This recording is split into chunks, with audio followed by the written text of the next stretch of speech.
All right, and just like that, it's time to replace my DCT filter on the C8 Corvette. And I'm being very cautious doing this, and I'll explain what I mean here in 1 second. Let's get into it.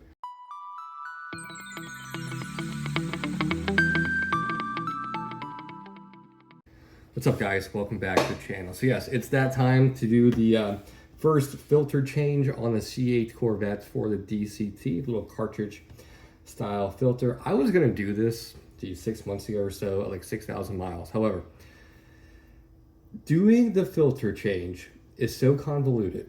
It's so overly confusing. It'll drive you mad. From what the owner's manual tells you, what service bulletins tell you, to what multiple dealers have told me, to what different forums have told me. All of them are different. I've read things on certain bulletins where you cannot do the filter before 7,499 miles. Meaning if you do it at that, right at 7,500, you gotta do it again. Certain engineers have put out that there's the gears let off some sort of contaminant or something till about 7,500 miles. So no matter what, if you did your DCT filter at 3,424 miles, you have to do it again. If you did it at 7,000 miles, you gotta do it again. However, if you don't do it at that mark, GM could very well be like, well, the computer here says you didn't do it within the time frame. So I am being overly cautious and doing it, guess what, right at 7,500 miles. Yes, I strategically drove my car this week to get to 7,492 miles, and I drove around the block for another 8 miles, so it's right at 7,500 miles. And I have video proof that's done and done correctly. So for myself in the future and or any future owner, you could reference this video, the filter was done. So, now that's out of the way. One more thing, GM will do the first filter change for free, long as it's within the first 2 years of manufacturer date. Mine was built early December of 2022, so I have until December of this year to have them do it if I wanted to. However, a lot of people won't reach 7,500 miles within that 2 year, and guess what? At 7,500 miles, you have to get it done. It's not cheap to take it to a dealer. It's like $1,200 for them to do it. That's why I'm doing this video, to show you how to do it. It's not that hard. I'm gonna walk you through it. So I'm gonna show you what I got. We will do another half quarts after the fact, so you will lose a few ounces doing it. So the filter itself, got this guy on Amazon. I think it was $120. All these parts will be in my description below. So you get the filter itself, you get a couple O-rings that go on this guy, and then replacement screws, which have a very unique head. It's reverse torque pin. So if you don't have reverse torques, you gotta get some. Cool. So that's your filter, most important part, right? And you got these guys, which is your reverse torques. There's a name for these. I can't remember off the top of my head, but get a set of these. This is like $10 on Amazon. A torque wrench in inch pounds, not foot pounds. You're gonna need a little torque wrench because it's very important you torque the filter back exactly to spec. We'll get there when we get there. I did get another quarts of C8 exclusive DCT transmission fluid, because like I said, you will lose a few ounces doing this. Nowhere says you have to replenish the fluid, anywhere I've read, but I'm just gonna do it for peace of mind. This stuff's, depending where you get it, about $40 a quart. If you get online, it's a little cheaper, but they get you a shipping. At the GM dealership, it's about $42. So I do know in a couple years or 3 years, you have to do a flush. It's gonna be a few $100s to do. But you know what? The dealership would probably charge me $4,000, so I don't mind. And lastly, just a very basic little funnel with a little tube to refill our transmission at the very end. Cool. That's everything you're gonna need to do this job outside of a way to jack the car up. I'm using race ramps. You can use whatever you got. So I'm gonna go ahead and get the car backed in on some ramps and we'll get to work. Sound good? Cool. All right, just so you can see there's no tomfoolery. Yes, 7,500 on the button. All right, all ramped up. We're ready to go. Let's get to it. All right, real quick, here are the sockets. We're gonna need to take off the little skid plate underneath. There is 2 skid plates, a plastic one and a metal one. I think we can get away with just doing the metal one. We'll find out here in a second. All right, a torque wrench. We'll need this guy. Again, this is inch pounds, set to 53 inch pounds. 2 of these inverted sockets here. This is an E16 and an E8. We're gonna need a little guy as an extension, a 10 millimeter, a 13, and a 7. And that should be everything we need to get to the filter. And of course, something to catch any kind of oil that does kind of come out. Let me get you on the tripod here. We'll get to work. There's all kind of bolts and skid plates underneath here. It's kind of hard to see, it's dark, I apologize. So you have a metal skid plate right there and a plastic one back there. I think we can just take this guy off because the filter itself, I believe, is about right here, just aft of your oil filter. So yeah, let's just start taking things off and see what we end up with. I'll give you some lessons learned.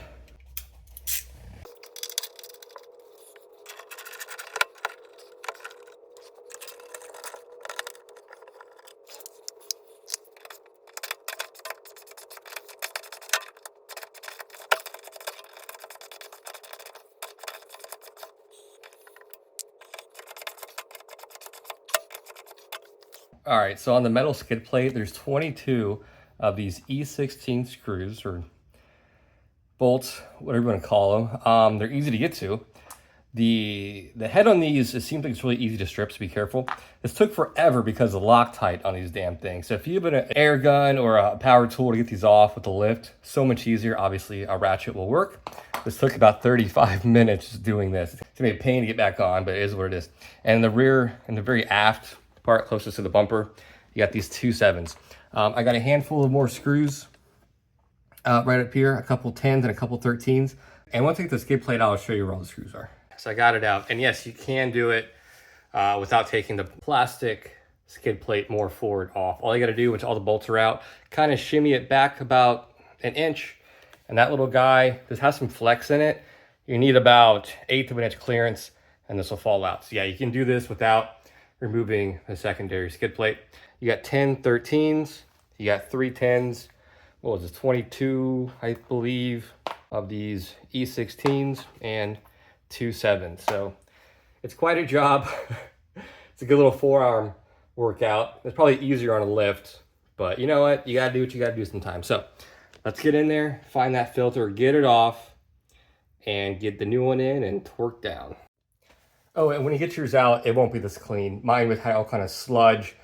When I did my last oil change a few months ago, my funnel overfilled, not paying attention like an idiot. So I had about 3 ounces of oil in here.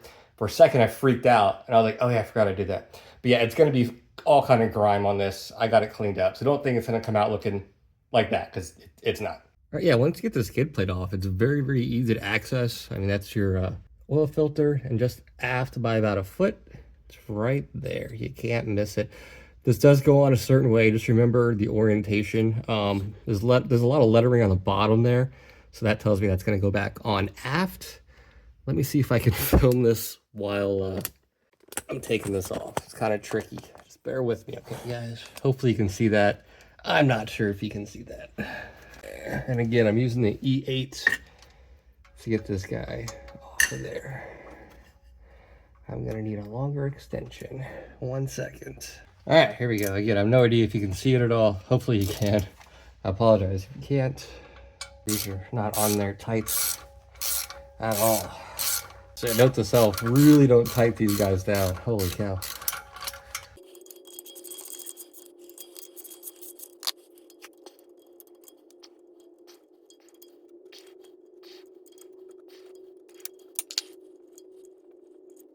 The bolts we're not going to reuse, so not too worried about those guys. Let me get my little pan so I don't get stuff everywhere. Let me see if I can get it loose first. I have no idea how tight this thing's on there. What I read just pops off. Maybe not. Man, this fucker's really on there. All right, let me get some something plastic to wedge in there. Okay, this is a total pain, this part. I ended up using a little plastic deal like this from this side in here to kind of tap it down a little bit. I ended up kind of turning it, and I finally have leverage on it. I can get the damn thing off. That was a job. Oh no. Okay, I gotta go. All right, the good news is the fluid that came out is very clear, which is good. The bad news is you lose about, geez, 4 or 5 ounces. It's a lot more than I thought. So I'm just gonna take some needle nose pliers and just kind of yank it out. I'll show you how to do it once I get it out. And then we'll swap over the O-rings. All right, so here's the bottom here. You just take some needle nose, put it right there. It comes right out. It's not that hard to take out. First look at it, it looks pretty clean. Nothing crazy, no weird particulates. I might take this apart in a future video. I'll hold on to it. I don't know, maybe like take my Dremel to it. I don't know. All right, let me get the new one and get that ready to go in as far as the O-rings and stuff. And then, yeah, we'll torque this guy down. I'll show you how to do that. All right, so our new filter already has the O-ring on. So what I'm gonna do is just take this out, put a little bit of the fluid on the gasket. I'll put that in real quick, and then we'll put the new gaskets on the cover plate here. All right, and the new filter, when you put it up in this little house, it just kind of pops right in. It's pretty drama-free.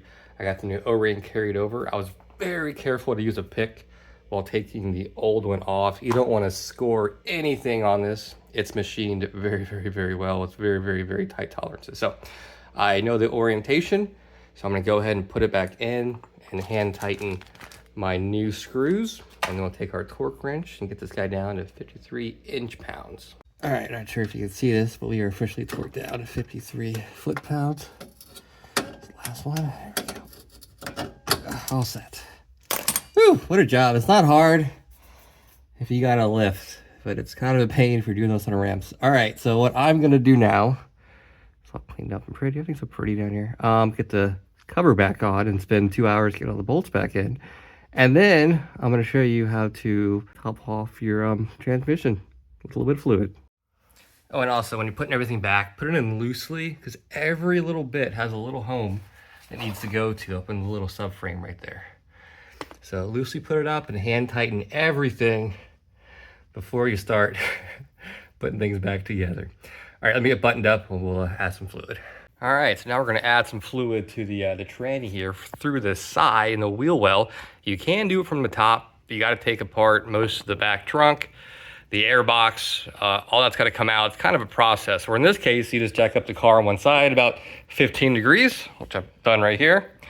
And then you can reach the bolt, the side fill, which is right there. You see it? Where my extension is connected to.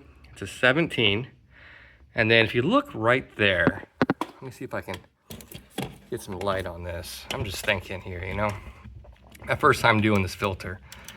And if you look, right there, that's the filter we just did.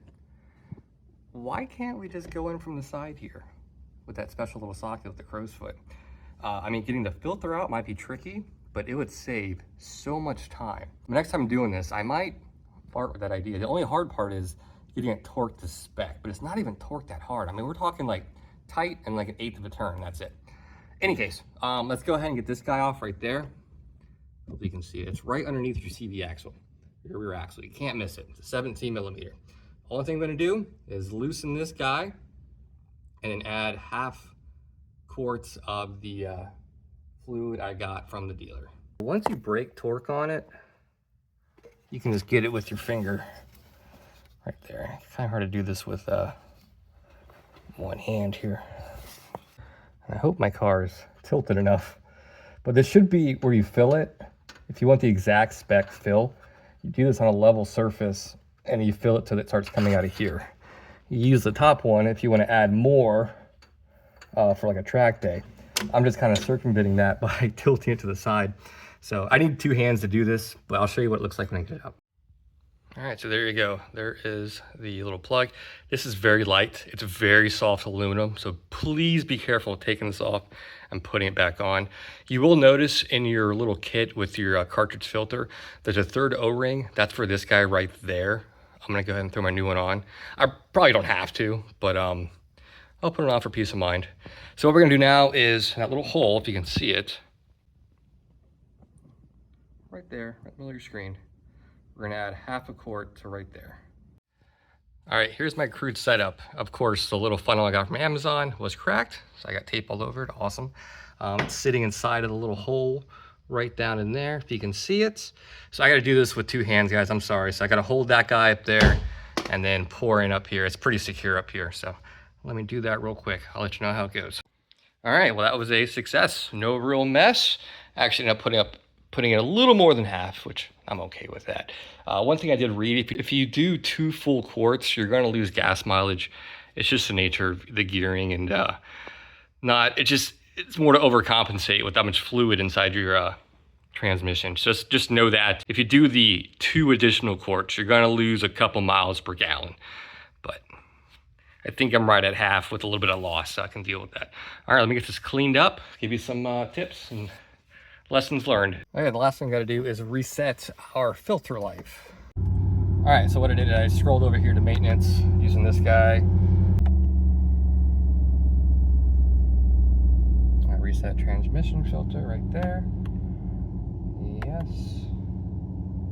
Boom, we're back to normal. So we still have 75% fluid, but I'm gonna do that next December. I'm still 14 months out from that. I did my oil about 2 months ago. That's still good.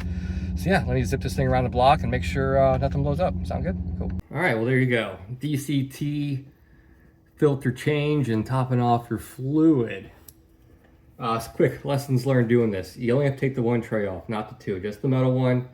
Shimmy it back, the little lip, take it out, you're all set. So yeah, putting the filter cover back on, be ginger with it, man. I'm telling you, taking it off was almost no effort to take the little bolts off. So when they say 53 inch-pounds, they mean just 53 inch-pounds. And then doing the refill on the side. I don't know what that port's called. I know there's a drain on the bottom. I know there's a fill on top. I know that side one is there to also fill. Like I said, I think that's for when you do a flush and you want to get it right back to where factory spec, level surface, that's where you'd fill it. And then from the top is where you'd fill it if you want more. But I guess you could do it the method I did it. So I don't know. I'm a little blurry on that, but I know the way I did it will work as far as adding a little more to it. And that little bolt, man, it's light and it's soft. Be careful taking that little guy out and putting it back in. Yeah, I took it around the block for about 10 minutes. Nothing blew up, no lights. Good sign. I'll monitor for leaks the next couple days just because. But not a terrible job. Like I said, the worst part is taking all the damn bolts off. And if you got a little air gun or a little mechanical or a little powerful little drill to do it, take some torque. Your job will be much, much quicker. But yeah, feel free to ask questions. Not too bad. And again, the dealership charges an arm and a leg to do this and the fluid flush. So it's just good to be proficient at it and just know how to do it. And I am really curious by going the wheel well, taking the filter out. I think it can be done. Maybe the next time I'll fart with that. I don't know. TBD on that. So cool, guys. That's all I got for today. I did this actually over 2 nights. So about 2.5 hours total. If I wasn't filming, doing it again, probably do it in an hour and a half if I had to guess. Cool. Any questions about this little job? Feel free to reach out and ask me. A lot of people ask me questions on new videos. Just a quick PSA. Older videos, I rarely see the comments. I'm not being rude, especially if it's in a thread, I'll never see it. I probably get over 600 videos, geez, 10, 20 messages a day, and they pile up. There's no way I can stay on top of them. So if you have a question, reach out to me on my newest video. It's the best way for me to see it. Does that make sense? So, cool. All right, guys, have a good weekend. I'll see you guys next week. Mark out.